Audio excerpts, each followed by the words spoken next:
నా కొడుకు అది పీకుతాడు ఇది పీకుతాడు అని తెగ రెచ్చిపోయావు కదే. ఇప్పుడు నీ కళ్ళ ముందే చచ్చి పడున్నాడు. లేపేవాణ్ణి లేపో.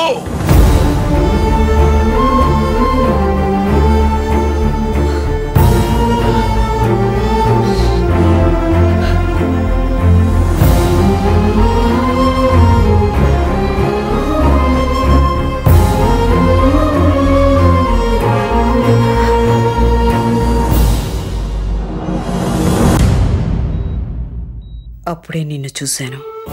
బాడీ మీద అన్ని ఇంజరీస్ ఉన్నా బతకాలని నీ ఆశను చూశాను.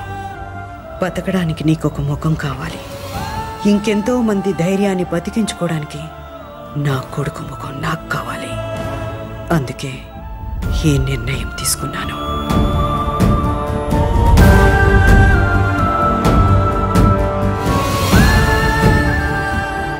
ఇవన్నీ నేనే నీకు చెప్దాం అనుకున్నాను, కానీ నువ్వు వెళ్ళిపోయావు.